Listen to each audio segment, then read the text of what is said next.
Assalamualaikum warahmatullahi wabarakatuh. Perkenalkan, saya Sisilia Clara Devi Anggraini, dosen program studi pendidikan guru sekolah dasar, Fakultas Keguruan dan Ilmu Pendidikan Universitas Terbuka. Dengan nomor induk pegawai 19920010327 dan nomor NIDN 0001059201.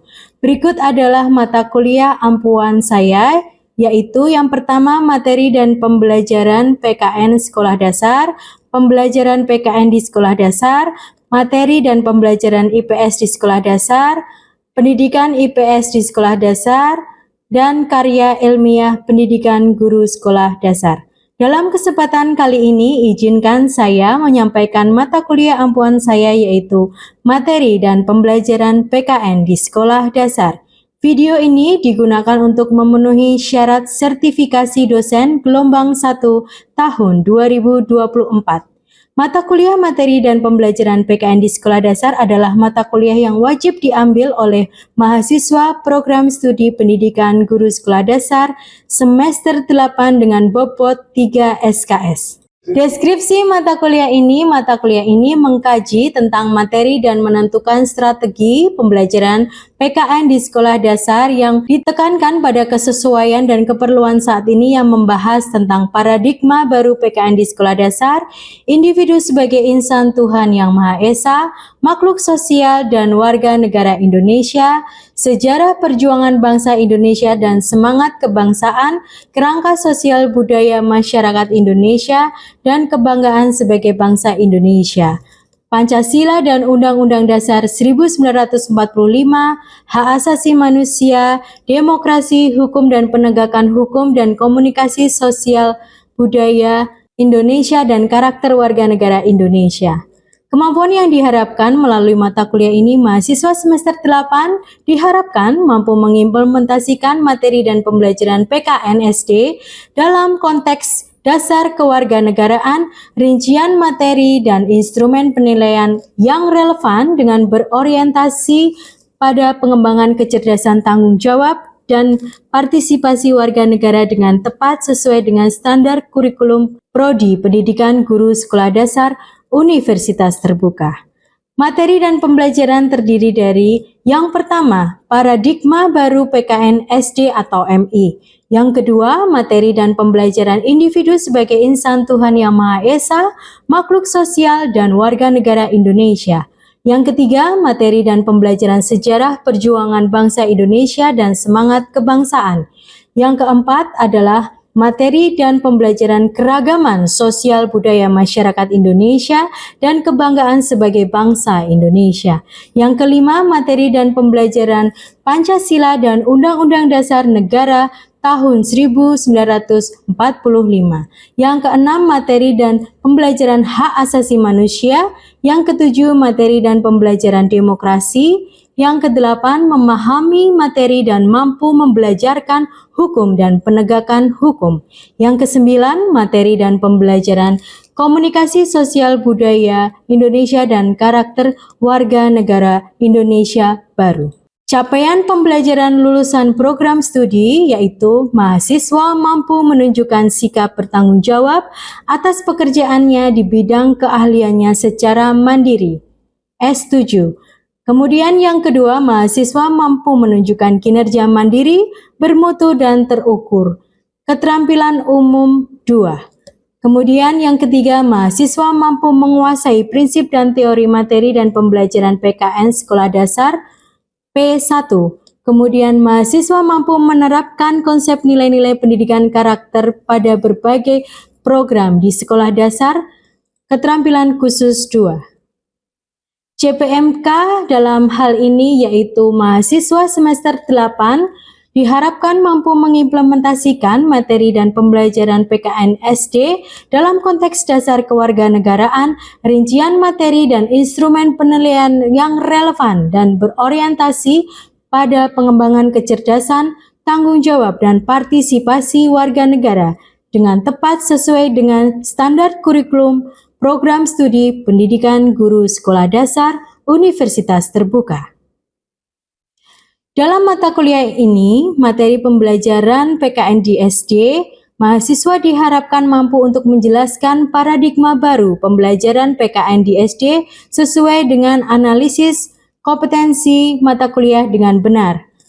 Mahasiswa dapat menguraikan materi pembelajaran individu sebagai insan Tuhan Yang Maha Esa, makhluk sosial, dan warga negara Indonesia sesuai dengan analisis kompetensi mata kuliah dengan tepat.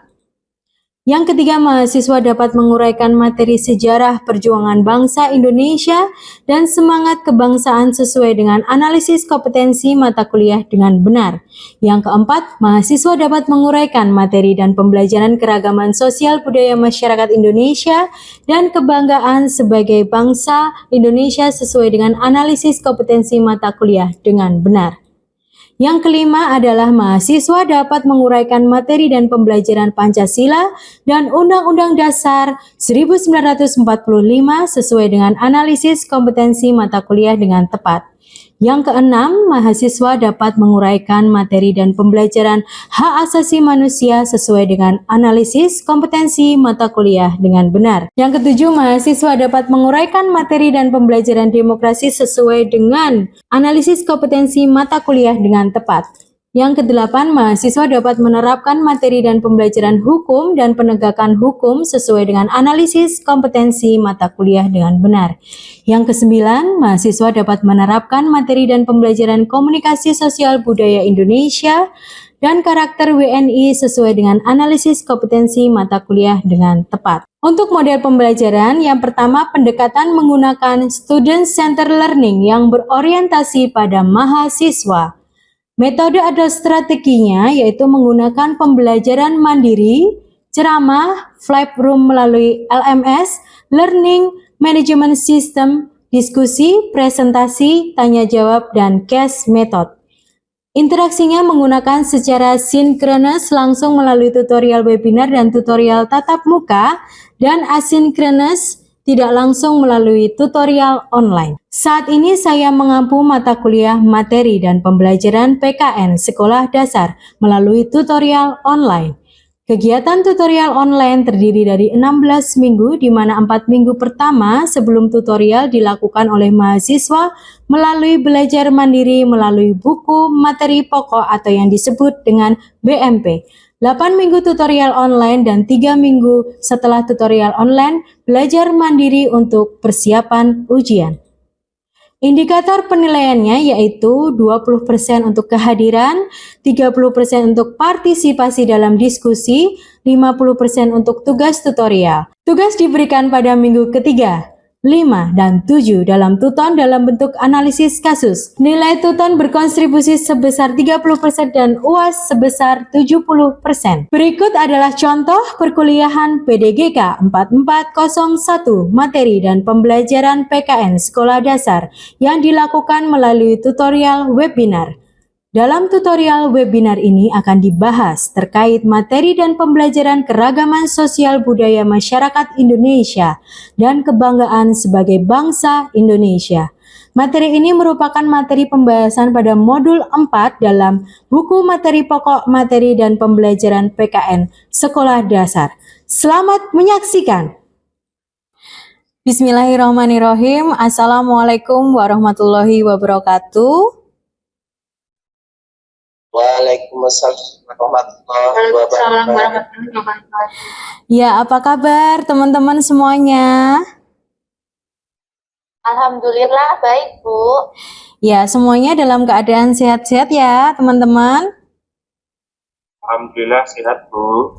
Ya, teman-teman, kali ini kita bertemu kembali dalam mata kuliah pembelajaran Pendidikan Kewarganegaraan Sekolah Dasar. Nah, kita langsung saja masuk dalam materi tentang keragaman sosial budaya masyarakat di Indonesia dan kebanggaan kita sebagai bangsa Indonesia. Nah, teman-teman, saya mohon izin share screen dulu ya. Saya mohon izin share screen, teman-teman. Ya, Bu.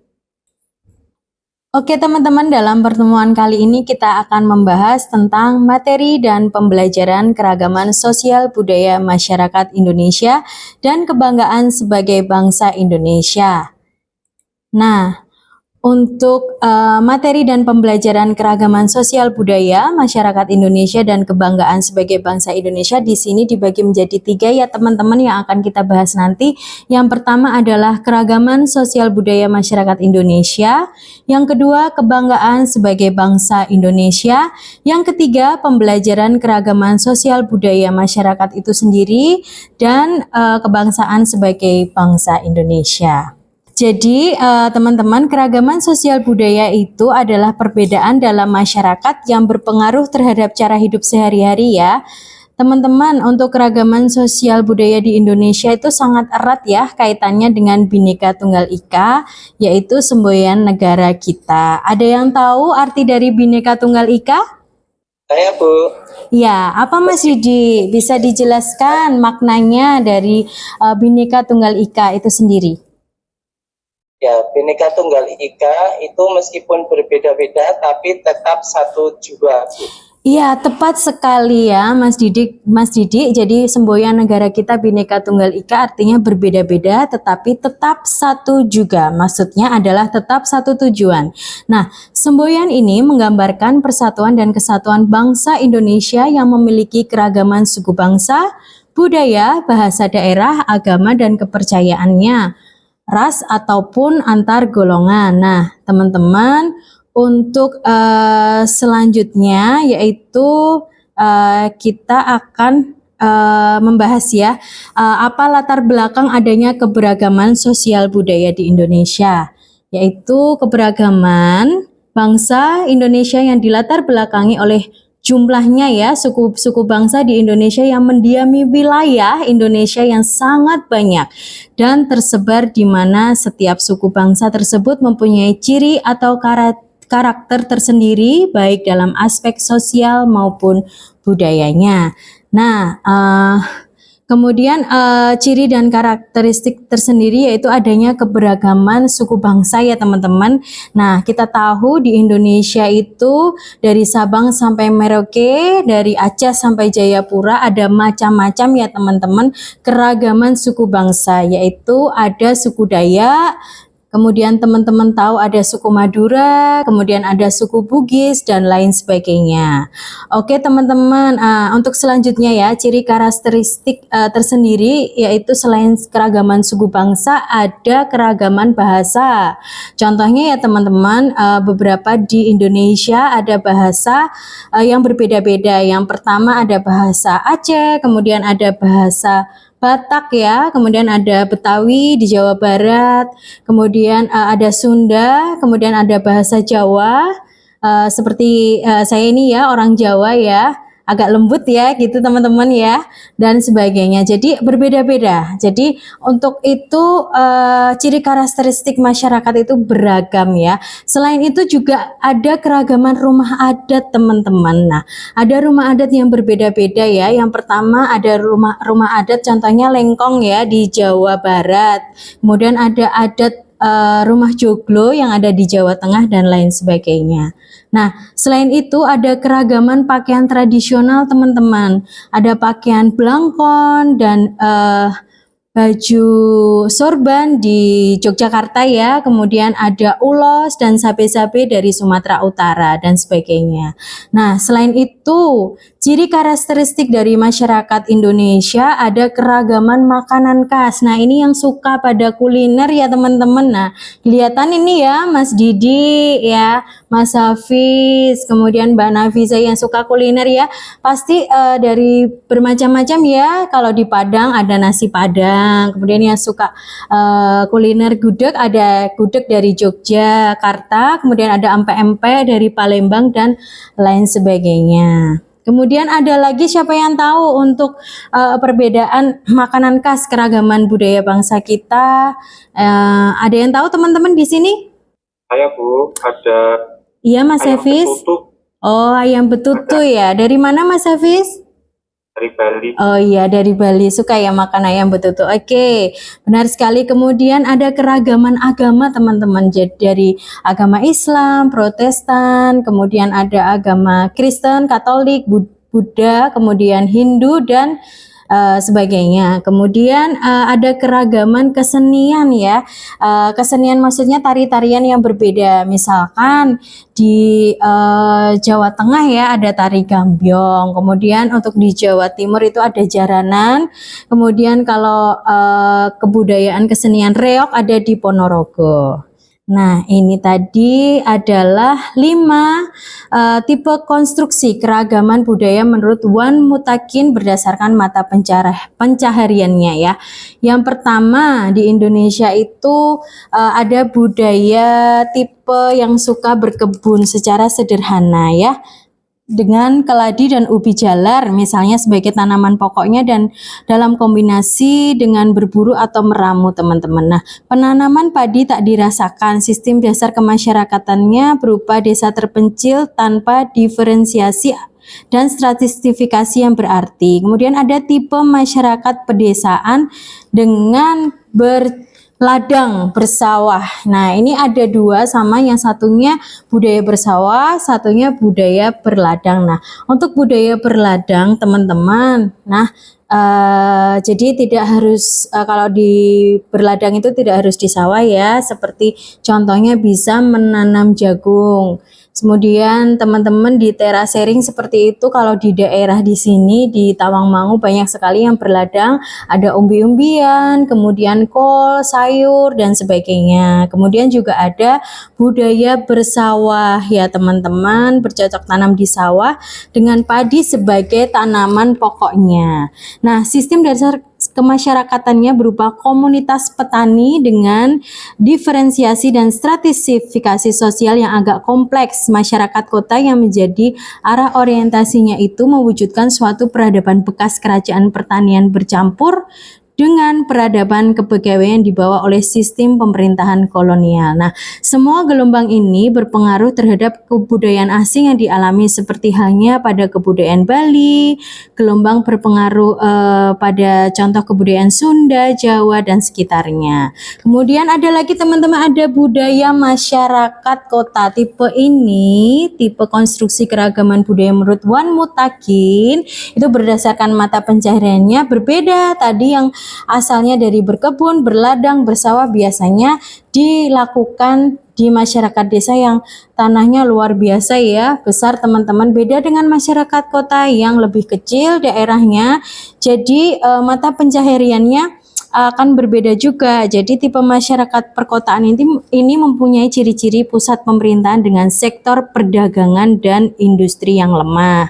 Itu menurut Kuncoro Ningrat ada 4 aspek ya yang harus teman-teman perhatikan dan perlu ketahui dalam menganalisis hubungan antar suku-suku bangsa dan golongan. Yang pertama ada yaitu sumber-sumber konflik. Nah, aspek sumber-sumber konflik ini ya bisa didapat karena adanya perbedaan ya teman-teman. Kita berbeda dari tadi ya, mulai agama, bahasanya sudah berbeda, kemudian suku bangsanya. Nah, ini bisa menimbulkan konflik ya, konflik ketegangan antar golongan seperti itu. Kemudian yang kedua yaitu potensi untuk saling toleransi. Nah, ini menimbulkan potensi dari masing-masing diri kita untuk toleransi dengan adanya perbedaan ya. Jadi tak kenal maka tak sayang. Jadi kalau ada yang berbeda kita harus mengenalnya lebih jauh ya. Nah, itu ketiga ada sikap dan pandangan dari suku bangsa lain. Kemudian kondisi masyarakatnya teman-teman. Nah, jadi suku-suku bangsa ini ada masyarakatnya sudah saya jelaskan tadi ya, ciri karakteristiknya berbeda-beda, dari mulai adatnya aja sudah berbeda. Kemudian rumahnya juga berbeda, bahasanya pun juga beda. Kita memang menggunakan satu bahasa Indonesia, tapi setiap daerah ada bahasa masing-masing ya teman-teman. Nah, ini kondisi secara ekonomi, kemudian secara kesiapan mental tiap-tiap suku bangsa itu berbeda. Nah, itu yang menyebabkan 4 aspek yang harus diperhatikan untuk menganalisis bagaimana hubungan antar suku bangsa dan golongan. Gimana kita bisa bangga terhadap bangsa Indonesia? Nah, itu harus tumbuh dari rasa cinta kita terhadap tanah air, kemudian kita harus saling menyayangi karena apa teman-teman? Kita bangga karena kita senasib sepenanggungan. Untungnya kita tidak lahir ya di zaman merdeka ya. Kita harus menghargai jasa-jasa pahlawan sehingga kita bangga. Jadi dengan bangga bagaimana cintai produknya sendiri. Nah, itu salah satunya. Nah, keunggulan yang dimiliki oleh bangsa Indonesia yang pertama adalah jumlah dan potensi penduduknya cukup besar ya teman-teman. Jadi untuk Indonesia menempati urutan keempat di dunia. Kemudian yang kedua, Indonesia memiliki keunggulan keanekaragaman dalam berbagai aspek kehidupan sosial dan budaya. Kemudian dalam mengemban wilayah, kita mempunyai konsep wawasan Nusantara sehingga pada prinsipnya kita tetap satu pandangan ya teman-teman. Kemudian yang keempat, semangat sebagai sumpah pemuda yang selalu merasuki jiwa dan kolbu dari bangsa Indonesia. Jadi adanya Sumpah Pemuda. Kemudian yang keenam adalah letak wilayahnya yang amat sangat strategis, yaitu di posisi silang dunia menjadi Indonesia yang sangat ramai ya. Kita merupakan salah satu keajaiban dunia. Kita punya Candi Borobudur ya teman-teman. Kemudian yang kesembilan, wilayahnya sangat luas dan tanahnya amat subur. Yang kesepuluh, yang terakhir keunggulan kita yaitu matahari dapat bersinar sepanjang hari dan adanya tekad para pemuka agama seperti alim ulama kerohanian yang mempertegas kembali komitmennya terhadap wawasan kebangsaan untuk hidup bersama tanpa membedakan. Materi pembahasan yang terakhir yaitu pembelajaran keragaman sosial budaya masyarakat Indonesia dan kebanggaan sebagai bangsa Indonesia. Pribadi yang baik yang sesuai dengan norma-norma yang berlaku dalam kehidupan masyarakat dan berbangsa. Nah, artinya apa? Teman-teman sebagai seorang guru itu digugulan ditiru seperti filosofi Jawa ya. Jadi, teman-teman harus sangat baik untuk menjadi contoh dari muridnya seperti itu ya. Itu yang pertama adanya persatuan dan kesatuan bangsa teman-teman. 8 aspek ini itu tidak lepas dari kehidupan dari siswa. Bagaimana teman-teman? Ada yang ingin bertanya? Kita buka 3 penanya dulu, monggo. Nah, untuk fungsi dan manfaat dari adanya keanekaragaman di Indonesia itu apa ya, Bu? Jadi fungsi dan manfaat ya keragaman sosial budaya yang ada di Indonesia adalah sebenarnya memiliki banyak peran dan fungsi ya teman-teman dalam kehidupan berbangsa dan bermasyarakat. Nah, yang pertama peran yang paling utama adalah tertanamnya sikap toleransi antar masyarakat teman-teman. Nah, keragaman budaya bisa jadi alasan untuk mewujudkan persatuan bangsa teman-teman karena ada upaya saling menghargai dan menghormati budaya yang berbeda. Jika disikapi dengan baik dan bijak, keberagaman sosial budaya bisa membawa manfaat untuk mewujudkan yaitu integritas bangsa itu sendiri ya. Begitu Mbak Amel, semoga jawaban saya membantu ya. Iya, Bu. Baik, terima kasih atas jawabannya, Bu. Untuk pertanyaan kedua, penanya kedua, monggo ada yang ditanyakan teman-teman? Saya Bu Didi izin bertanya. Oh ya, Mas Didi. Bagaimana cara kita menerapkan nilai-nilai luhur dalam keragaman budaya Indonesia dalam kehidupan sehari-hari ya Bu? 1, tadi saya sudah sebutkan ya teman-teman, toleransi, potensi yang ada dalam diri kita untuk saling toleransi, saling peduli dengan suku bangsa yang beda atau yang sama, itu harus tertanam dalam jiwa kita. Kemudian adanya rasa kebersamaan. Kemudian kita harus menghargai perbedaan dan cinta tanah air, yaitu cinta terhadap bangsa Indonesia, cinta tanah air, menghargai produk sendiri. Nah, cara melestarikan keragaman budaya di Indonesia yaitu dengan tetap mempelajari dan mengamalkan budayanya sendiri. Oh iya, Mbak Nafiza, silahkan untuk pertanyaannya, Mbak. Keragaman budaya di Indonesia. Iya, jadi budaya asing yang masuk di Indonesia seperti budaya Eropa, Cina, itu turut memperkaya keragaman budaya Indonesia ya tentunya dengan. Oke, terima kasih Mbak Nafiza atas pertanyaan terakhir. Jadi kesimpulannya dalam pertemuan kali ini ya teman-teman adalah Indonesia memiliki keragaman sosial budaya, yaitu keragaman suku, bahasa, daerah, kemudian rumah adat, pakaian adat, keseniannya yang berbeda, agama, bahkan makanan khas yang berbeda. Kita punya banyak keragaman dan perbedaan itu, tetapi kita tetap satu juga, satu tujuan, maksudnya sesuai dengan semboyan negara kita yaitu Bhinneka Tunggal Ika. Maka kita yang senasib sepenanggungan ini harus menerapkan ya sikap toleransi yang tinggi sesuai dengan nilai-nilai yang ada di dalam Pancasila dan Undang-Undang Dasar 1945 di dalam kehidupan sehari-hari.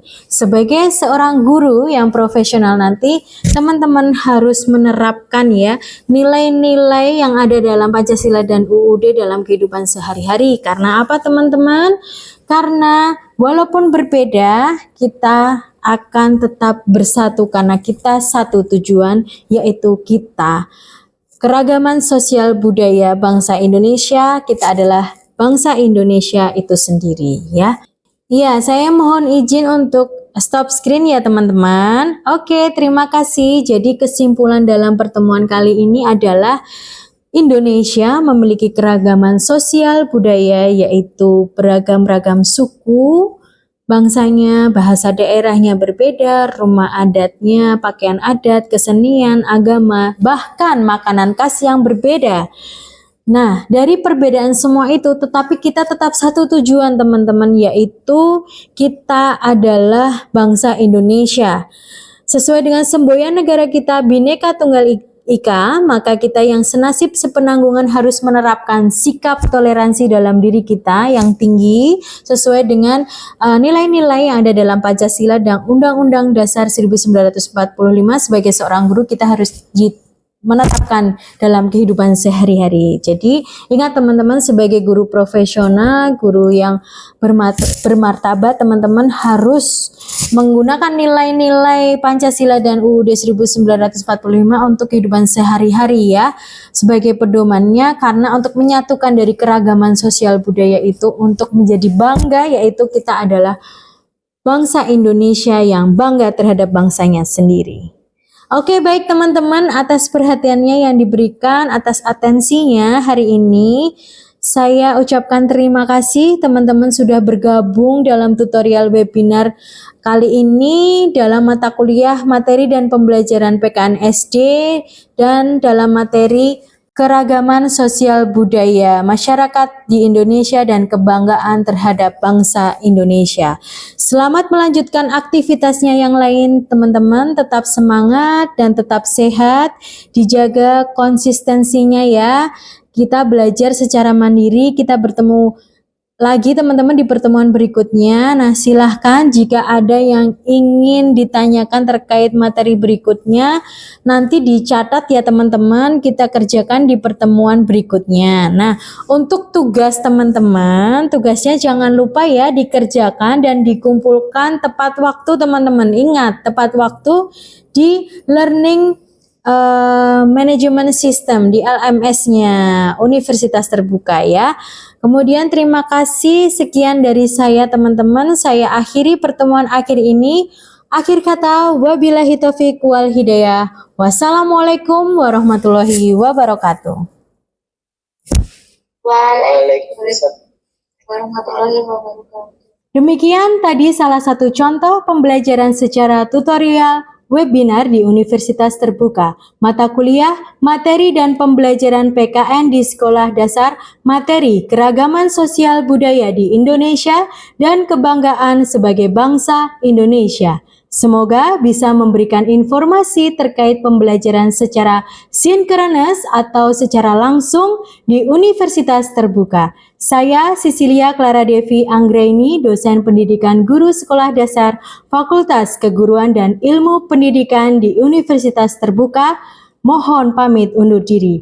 Akhir kata, wabillahi taufiq wal hidayah. Wassalamualaikum warahmatullahi wabarakatuh.